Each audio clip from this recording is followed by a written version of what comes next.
From the Times and the Sunday Times, this is The Story. I'm Manveen Rana. Tonight in London, the streets will be empty, the pubs will be full, and the screens will be blaring. While in Atlanta, Georgia, England will face Argentina in the semi-final of the World Cup. For both nations, it's a fixture charged with history, on and off the field. England versus Argentina, Argentina versus England. The team that most Argentina fans see as their biggest rivals. Maradona is everywhere. The Falklands are everywhere. I think we batter Who? Argentina. What's battering? Like 2-0, comfortable. In the big footballing moments, Argentina have tended to come out on top. But could this time be different? The man shouldering the responsibility for England's performance is a perfectionist who's notoriously hard to please.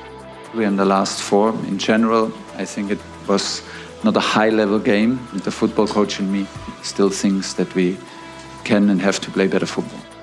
England's German manager, Thomas Tuchel. The interesting thing about England would have been that for the last decade, they have created, I think, a much healthier, less toxic culture. To bring a character as volatile as Thomas Tuchel into that environment, I think was a risk. Could this meticulous footballing obsessive secure the trophy that has eluded England for decades? Or will Thomas Tuchel and his team be undone by his capacity to self-destruct?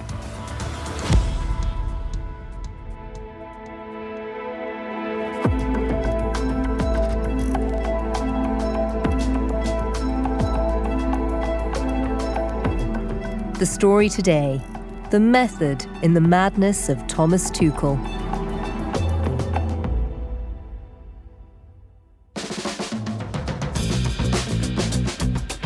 My name is Mehreen Khan, and I'm the economics editor at The Times.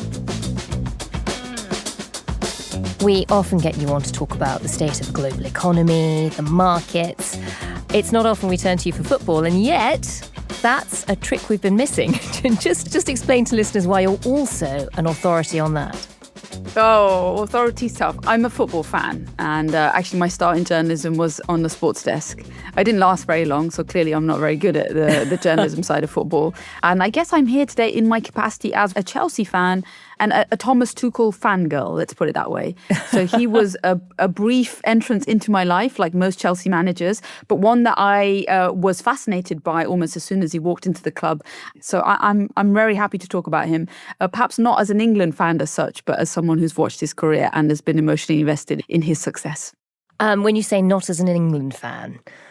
Yeah, I have a very complicated relationship with the England football team. I don't describe myself as an England fan for various reasons. One, because I have one team and one team only. That team is Chelsea. There's very little room in my heart for anyone else. And actually, there's probably something about growing up in the 90s as a British Asian kid, which meant that England felt quite far away, sometimes even hostile. There's probably lots of reasons. And then the one that I've sort of learned to tell people is that I live in England, I am English, I am British. And there is something beautiful about this culture and this nation in defeat. I think I like the English in defeat more than I do in victory. So I'm going to put it out there. There's a whole philosophical track to be written on that.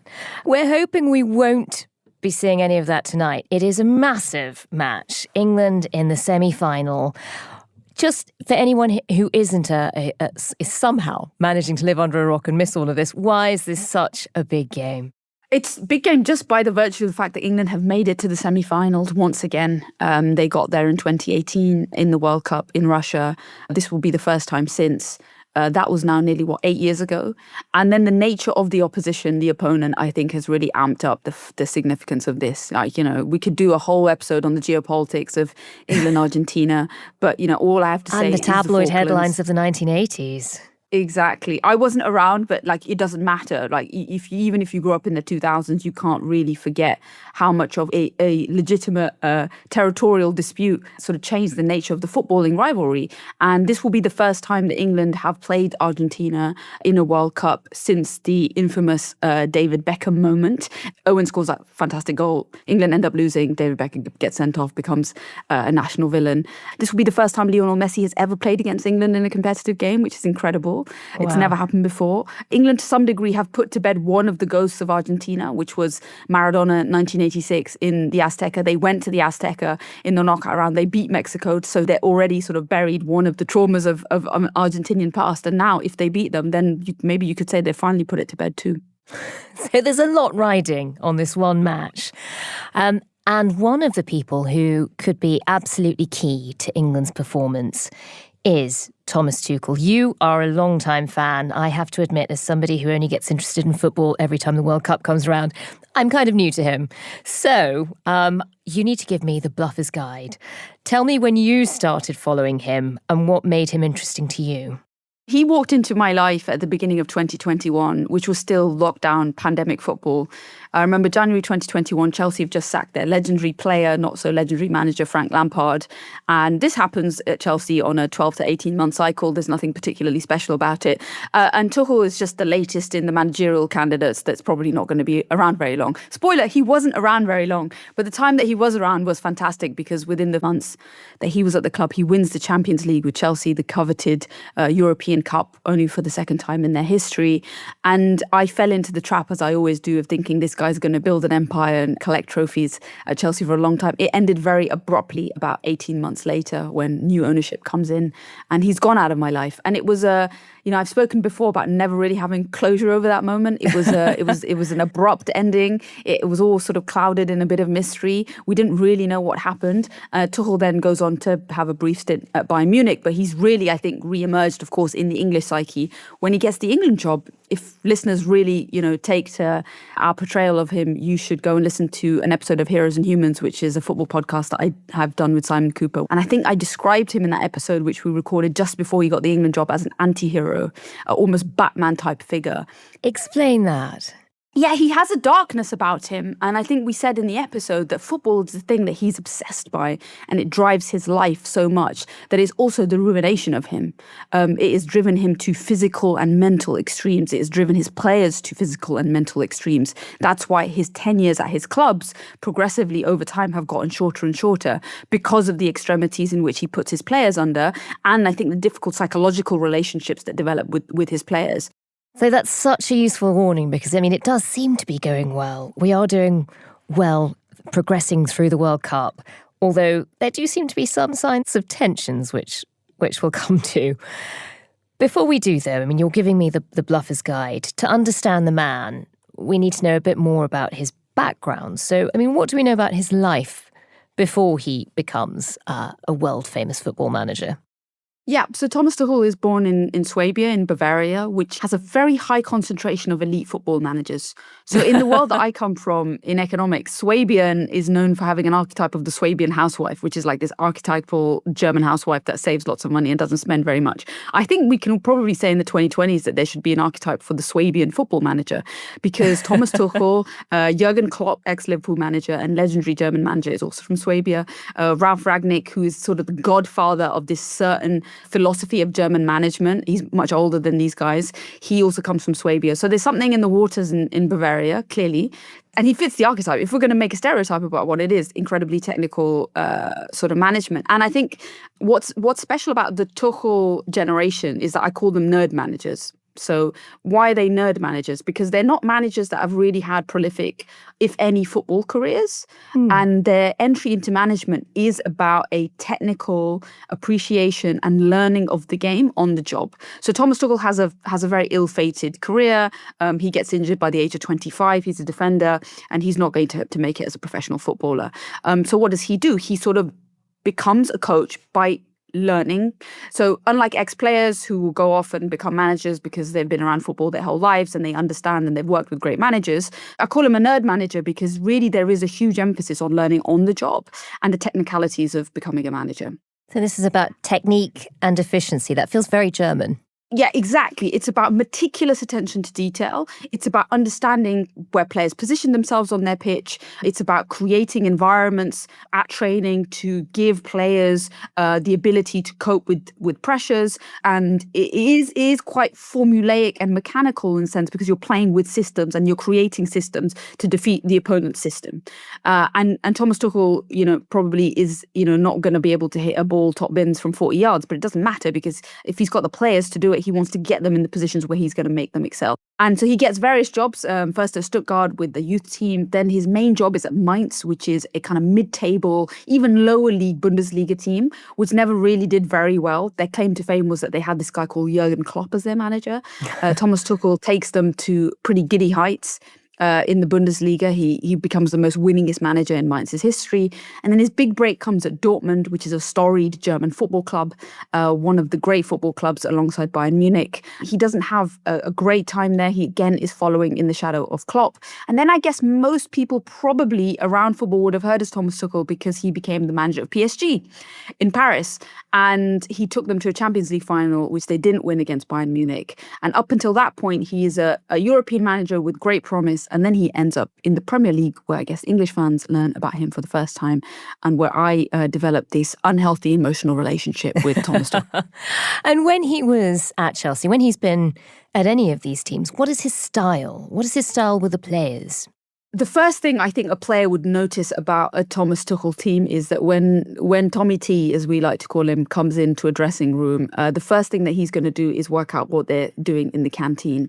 It's quite striking when you look at him that he is quite a lithe figure. He has those big teeth and those big ears, which are accentuated by the fact that he's quite skinny. And that's because he imposes quite a lot of physical discipline on himself. He's a man who's spoken about spending a whole summer in Italy, but never eating any pasta or pizza, as in no carbs policy. Oh, wow. God, that's so joyless. Exactly, joyless, ascetic, I think monkish, I would describe as some of his own dietary habits. And he imposes this on his players. I think the thread that you hear from players who have worked with Tuchel, who have loved Tuchel, who have hated Tuchel, is discipline. And I would say a monomaniacal degree of control and discipline over the players' lives, over their routines, from their diets onwards. And it's a level of, I think, fastidious attention to detail, which some players thrive under and some players fold under. There are testimonies of players who've worked with Tuchel, one at Mainz who actually ended up suing the club over a contractual issue. He was in court and he testified about the cruelty of Thomas Tuchel. He called him a bully. Really? And he said he was cruel. Yeah. You know, in general HR practices, we would consider this stuff to be really beyond the pale. But, you know, there are eras in football where, you know, you have managers of this kind of archetype. There have been images of Thomas Tuchel, particularly in the Bundesliga, when he takes training, of him berating players, like screaming at the top of his voice at them about how they don't understand his system and they don't understand how to play football. And we can talk about the psychological impact of that, whether that's good or whether it's bad, but it is part of him. That's what he does often. There is a deep bipolarity about the nature of Thomas Tuchel, which can go from incredible warmth to sometimes incredible cruelty. And again, these are testimonies of some of his players who describe this as very jarring. When he was at Mainz, he leaves the club actually on a high, and he does a very heartfelt speech in the changing rooms where he describes how wonderful a couple of years he's had at Mainz and what a brilliant experience it's been for him and his life and his career and his family and everything about the club. And one of the players says that, you know what, I didn't believe him. You know, I couldn't believe the heartfelt goodbye from a man who'd spent the last couple of years, you know, being incredibly cruel to us. You could describe it as being in, you know, a bit of a toxic relationship.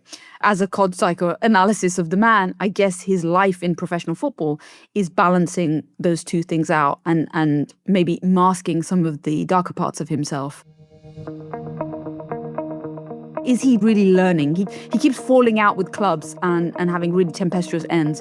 The question about him now that he's getting into his mid-50s is Thomas Tuchel evolving as a football character, or is he still going to, you know, self-immolate in the ways that he has done in all of his previous jobs?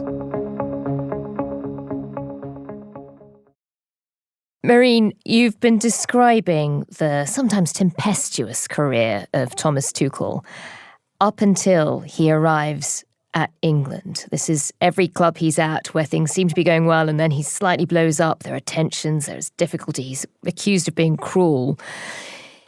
Were you surprised that he wanted the England job? I wasn't surprised that he wanted the England job. I was surprised that the FA, wanted Thomas Tuchel. Really? Yeah, I mean, not a level... Look, the pool of very elite managers is small. And there are a lot of them, by virtue of the fact that they are of different nationalities, that are never going to manage England. I don't think Pep Guardiola is ever going to manage England. I don't think Jose Mourinho is ever going to manage England. You could argue whether or not he's elite anymore. I don't think Carlo Ancelotti, Jurgen Klopp, these storied names were going to manage England. Thomas Tuchel wouldn't have been a first choice for me. I say that because I imagine that if you were at the FA, and we'll talk about, I guess, the Southgate years previously, you will have seen that Thomas Tuchel comes with this slightly dark reputation. You will have heard stories from players at Chelsea about, incredibly tough training regimes. There are incidents where he calls up players to do training at obscene hours in the morning or late at night, depending on where you are. And this is not stuff that players were really going to tolerate. You know that he is liable to combust. And I guess it's a brave decision on the part of the FA because you think that actually you could manage this character.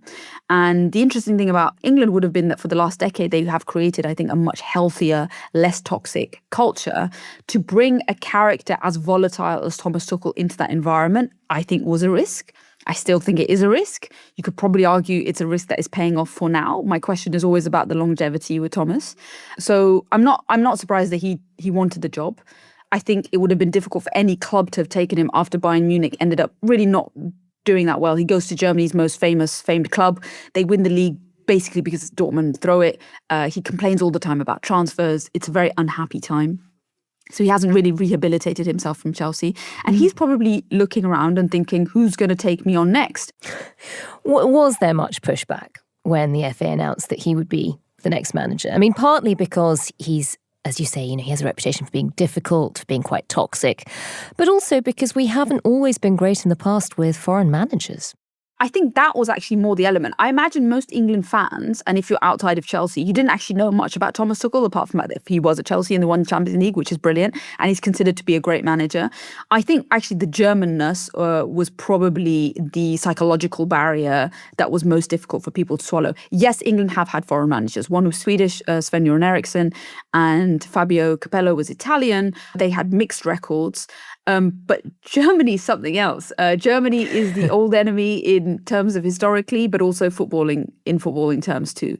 So I think a German manager is the choice of a nationality which is going to provoke and press people's buttons a bit more than an Italian, a Swede, something else. And as you say, it's a really interesting decision on the part of the FA to follow up a character like Gareth Southgate and the culture he created with his team with Thomas Tuchel. I mean, for people who haven't followed it, just describe the difference. Gareth Southgate takes the England job, I would describe as a nadir for England in the modern era, in the last couple of decades. England lose to Iceland. Where do we start with England and this debacle? Well, that was the worst performance I've ever seen from an England team, ever. From start to finish from the game. We were outfought. We were outthought, we were outbattled, and we were totally hopeless for 90 minutes. There is that peak toxicity. I think that relationship between England, the press in this country, and the fans is at an absolute low. They are underperforming, perennially underperforming group of players, far lesser than the sum of their talents, given that some of the best players in the world play in the Premier League and play for England, but they can never do it when they've got the 3 lions on their badge.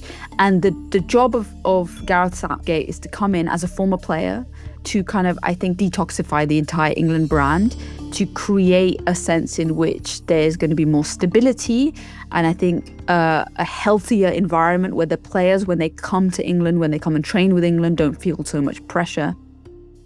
He takes on a lot of younger players and he has almost immediate success by getting to the semi-final. Very, very unlikely semi-finalist of the 2018 World Cup with a group of players that probably were far greater than the sum of their parts. Yes, they lose to a better team in Croatia and they weren't better than the eventual winners, France. But I think it's a real turning point.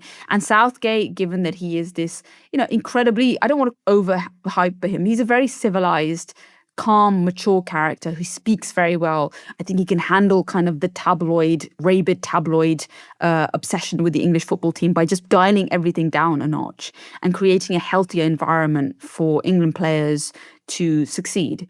And actually, you could argue to the FA that if you're going to think about the long-term development about how to get England back to where they think they should be, you do need to have a solid period of consolidation, changing the internal culture. And then once you've kind of created that foundation, that base, then your job is to go and find that elite manager that's going to take these players actually to the level. Now that they're all comfortable wearing that shirt and they don't feel so pressurized by it, and the relationship with the fans and the media is healthy, now you take that next step by getting an elite football manager to get you to win trophies, to win the Euros and to win the World Cup, to extract the level of performance from the players once you've done that. So in a sense, the FA is probably, in the longue durée of England, they're really doing a strategy that this is probably a good one.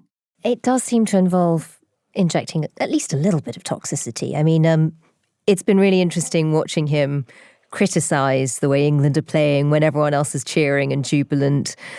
He does seem to be quite critical with the players, and there do seem to be some tensions brewing. I think it's a manifestation of the standards that he sets for himself.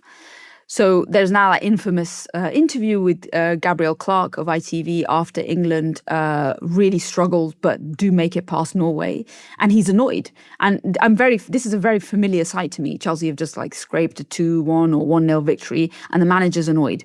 He's annoyed because they didn't exact the plan, that their standards fell short of what they were training for, that as he said, we didn't perform to our level. We became sloppy and we got through because we have a genius in Jude Bellingham, and the force of his character literally dragged England through to the semi-final. I think England fans might find it a little bit odd that the manager is not celebrating and overly emotional. I would tell them that actually that's the good part of Thomas Tuchel, is that he will be the calmest man and the most cerebral, sober man in the room when everyone in the dressing room is celebrating about being in a semi-final. For Thomas Tuchel, being in a semi-final is not an achievement. The achievement is winning the World Cup. That is the standard that he sets for himself and his players. And they know that. And you can have your, 24 hours of relief post-Norway game and celebrate. But ultimately, when you get back into training to think about how to play Argentina, he's going to kick your ass again. So there's no resting on your laurels. There's no complacency. And I think I think for players like Harry Kane and Jude Bellingham, who are at the biggest clubs in the world, they are used to this at their domestic club levels. He wants to extract ultimate performance. Harry Kane should be winning World Cups. There's no reason why the greatest striker of maybe the greatest England player ever, potentially, should not have a World Cup to his name. And if he doesn't, Thomas Tuchel will be annoyed forever about that. Which is reassuring. At the same time, as you say, what got us through that last match was the sheer power and will of Jude Bellingham. And yet Jude Bellingham seems to be one of the characters who has the most open tensions with Thomas Tuchel. What's going on there? Yeah, I mean, it's true. Jude Bellingham was one of the players maybe about a year ago that was unfancied by Thomas Tuchel. He wasn't picked for a couple of friendly games and qualifying tournaments. Thomas Tuchel made quite disparaging remarks about Jude Bellingham. And how has Jude Bellingham responded? Well, in the way that maybe, if this was all a reverse psychology thing, exactly how Thomas Tuchel wanted. He basically put him under a lot of pressure publicly. And now when he wears that shirt, he is by far one of, probably the best player in the team, along with Harry Kane and Declan Rice, the most game-changing player. And we've seen that with the goals that he's scoring. He really needs, I think, tension and animus and some needle. I think he thrives on that. He's not a calm player. So I think in some senses, we may look back and think the Tuchel, Jude Bellingham psychodrama was actually necessary condition to get the best out of Jude Bellingham, rather than the kind of players who need big hugs and who need emotional support and who need to be told that they're loved. Some players are like that and other players aren't. The other one I should mention is Jed Spence. So when Jed Spence, is berated on the touchline, I think a lot of people in England were like, this is really unfair. You shouldn't treat your players like this. He's really going to suffer now because, this is psychologically tormenting for him. What has happened? Jed Spence, who started and then come on for games, has been fantastic in this tournament since that moment. Right? He's kind of put his body on the line. He's making last-ditch tackles. He nearly won a penalty in the match against Norway. The Thomas Tuchel trick has worked. He's pressed the right buttons to get the best out of Jed Spence. So this seems to be a healthy creative tension. So what I would caution is that often there is a limit to how long this can work. And at club level, when you're basically, this is week in, week out, your reality, this is how demanding your manager is of you, it exhausts itself very quickly. maybe the good thing about being England manager is that there can be longevity, because he will only get to see, once the World Cup is over, he'll get to see his players, I think, in beginning of September. And then he won't see them for a very long time, maybe until the end of the year when they're doing qualifying rounds for the Euros. So he has a limited interaction with his players, which means that the control freak element of Thomas Tuchel isn't able to live its best life. He has to contain that self, because they go off to their clubs and they belong to their clubs. And so maybe national team management might be the best way to ameliorate the worst parts of Thomas Tuchel's character. He's not at combusting level yet, thank God. How far do you think this can go? Is he a winner? He's a winner for sure. He's a winner for sure. That cannot be doubted, because winning is what drives him, what motivates him. And as you saw with that interview, getting to a semi-final is not an achievement to Thomas Tuchel. In the fullness of time, I'm sure whatever happens in this tournament, it should be considered to be a success. Getting to a semi-final is no easy feat. I would hope, and I hope that he's listening, but I would hope that Thomas Tuchel has learned from his experiences at previous clubs, where tensions always get to a level where there's no point of no return, where players are so exhausted that they just can't go through the mental torture enough. I would hope that he learned from that, and he learns that being a national team coach is a form of basically underemployment, right? You're just not doing your job all the time. But that's a good thing. thing. You don't have the ability. And it can be a good thing. I think underemployment can be a very good thing for a control freak and a monomaniacal figure like Thomas Tuchel. It can actually bring out the better parts of his character. And so in theory, this kind of chemistry could work fantastically well. But again, it will always depend on, I think, if there are players in that dressing room that say they can't work with this guy, ultimately the FA would have to listen. If it gets to a point where, say, England go through a really rough patch of qualifying, or they're not successful in tournaments, it gets very dark very quickly under Thomas Tuchel. And those are usually the conditions in which he goes or he's fired. So I would be cautiously optimistic if I was an England fan that they may have found a guy that could probably do this for a long while. But if he also just walks out of the door tomorrow, don't be surprised, because that also happens.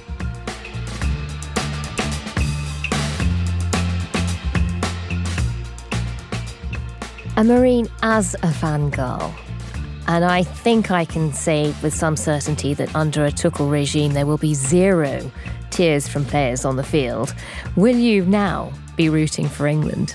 Oh, great question. Honestly, my heart has really softened towards England. Maybe because I'm just old and soppy now.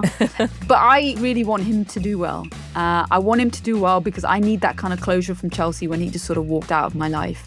I also feel like I have had such an affiliation with him that, I've been someone that is sort of a champion and an advocate for Thomas Tuchel when most people are like, why? Like, he's a bizarre, odd, big-eared fellow.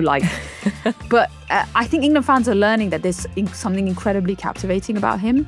His mastery of English is also fantastic. There's that moment where he looks into the players and the crowd and he says, he's asked about character, and he says, look, you could bottle it and sell it.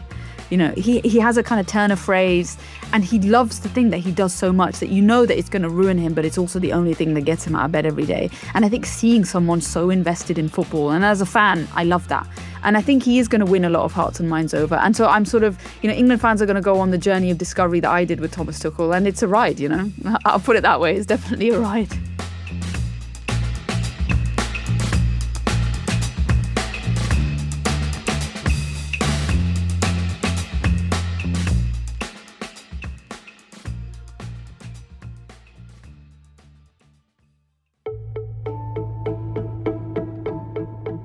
That was Mehreen Khan, economics editor of The Times and Thomas Tuchel fangirl. If you want to hear the back catalogue of her football podcast, including a special on Tuchel, it's called Heroes and Humans of Football, and you can find it wherever you get your podcasts. You can find live coverage of the game tonight at thetimes.com. The producers today were Jessie Fox and Harry Stott. The executive producer was Edward Drummond. Sound design and theme composition were by Mal Assetto. If you want to get in touch with us about this or any other episode, do drop us a line to thestory@thetimes.com. Thanks for listening. We'll be back tomorrow.